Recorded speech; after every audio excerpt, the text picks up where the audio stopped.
Good morning, everyone. Myself, Dr. Vivek Chaitanya, would like to present my experience and our experience with an innovative, indigenous, hands-free Shankara Mobile Indirect Ophthalmoscope, HF-SIMO. We have no financial interest associated with this study. What lies within these innocent eyes? A mystery waiting to be unraveled. A picture which needs to be captured. How do we go about achieving these? Instruments involved in documentation of fundus findings have witnessed a seismic change over the course of time, mainly concerning two factors, which is the field of view involved and the cost associated with the procedure. So currently, smartphones have actually entered the field of documentation of fundus findings. We also have got caught onto the fever of the same. So we come a do-it-yourself approach plus a smartphone to make a combination of assembly to evaluate a fundus finding. But can we put it off in real life? Yes, we can. Our inspiration for this study was the article of head-mounted digital camera for indirect ophthalmoscopy by Aaron Wong et al. In 2014. They cited the drawbacks of expenditure and the impracticality of usage of high-end equipment in children and infants and came up with a new method of indirect ophthalmoscope camera. The making of this assembly. The materials used in this assembly involve a headband of a discarded IDEO, a flexible table lamp, a universal mobile holder, and a counterbalance made up of solid metal weights. The steps in the making: the flexible arm is attached to the mobile holder, and then the flexible arm is attached to the front part of the head mount with an aluminum plate. And as we can see in the second figure, the arm with the mobile phone can be bent as required. The counterbalance assembly is attached to the plate. Hands-free SIMO is ready for usage in the final figure.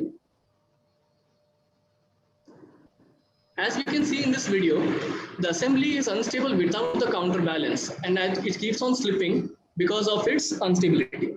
But with the counterbalance in place, the weight of which is 2 times that of the table arm plus the mobile phone combined, it provides extra stability.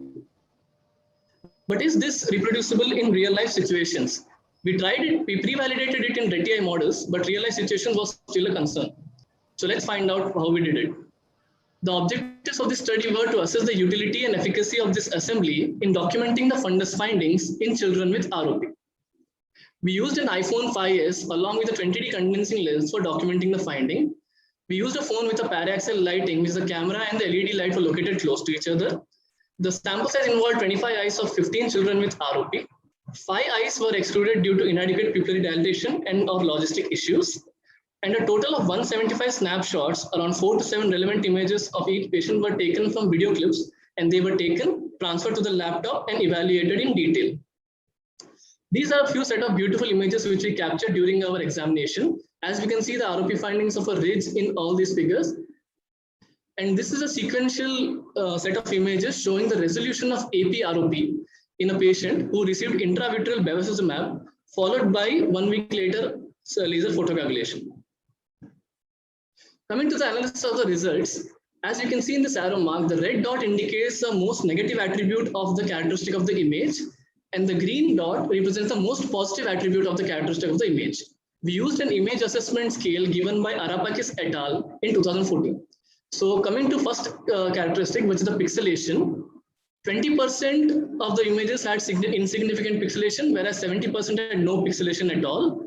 Whereas coming to artifacts, around 77% of the images had insignificant or no pixelation at all.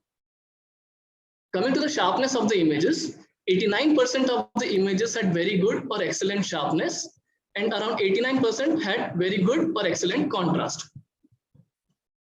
We were 90% highly or completely confident in diagnosing the lesions and the final diagnosis. And when we analyzed in detail, the number of positive responses for each characteristic was statistically significant more than the negative responses. How does this instrument fare with other instruments which are similar in appearance? Smart ROP initiative, which was given by Goyal et al. In 2019, used a PVC pipe for the same. They obtained good quality images in around 89.28% of the eyes which they studied, but we obtained around 99.43% of good quality images. In comparison to the original basis of the study which we had, which was our inspiration, the distance between the examiner and the camera is more in our assembly, whereas that is not much in the indirect ophthalmoscope camera of Aaron Wong et al. So in our case, it relaxes accommodation as the distance between the examiner and the camera is more.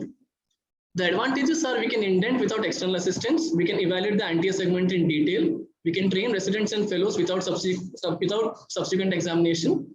The instrument is portable, allows for cloud storage, voice commands and notes can be given, and it's a cost-effective platform. It also provides for dynamic indentation, as we can see in this video. And also we can see other diagnoses also, such as preretinal hemorrhages and Terson syndrome with VH. Shortcomings of our study were small sample size, images were taken by an expert, and the learning curve is a little bit more, which can be overcome by practice. In conclusion, our assembly is a low-cost modality, which is easily adopted, preserving the method of video examination, and the video screenshots taken are readily available for discussion with the parents and the guardians, and also for medical legal affairs. Thank you. Thank you, Dr. Vivek. That was a very nice and smart presentation. And what's the weight of the entire instrument? The weight of the instrument. It's a very lightweight, ma'am, actually. Just the flexible table arm weighs around total of 2 kg, ma'am. And the mobile phone is around 500 to 1000 grams. So it's around 5 kg, ma'am, the total weight, because we are doubling the weight of the counterbalance together. So the overall weight around 5 to 10 kg, depending on the phone and which we are using, ma'am. Yeah, very nice presentation. Congratulations. We look forward to seeing how it can be used in patients with smaller pupils also. Anand, would you like to ask a question? Yes. No, it's fine. So has it made way into your routine clinical practice? Is it? Yes, sir. Actually, whenever we are going for ROP screening, also we are trying to incorporate this into the thing, because we are taking residents and fellows with us. So without subjecting the neonate or infant to additional examination, we can train the residents and fellows. We can show the findings directly in the phone via the camera, and that can be sort of used as a teaching modality also, sir. And you are able to integrate these images into your database, ROP database? We are creating a database, sir. We are creating a separate database, and we are trying to sort of make more observers actually analyze more images, so that we can get a multiple opinions regarding the image quality, and we can get a better opinion, and we can try to publish it later on. Okay, great. I had a small question. What is the learning curve in this? Learning curve basically, sir, because it's the coaxial thing. So we have to sort of adjust the phone and the 20D lens like a normal IDEO only. But sometimes what happens is the phone holder doesn't hold the phone properly, and the angle varies. So it takes a little bit of practice to simultaneously indent and view the same, sir.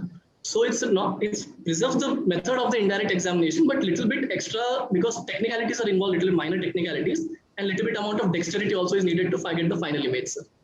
What about the illumination? Do you use the phone illumination, or you use the combination of the indirect and the phone?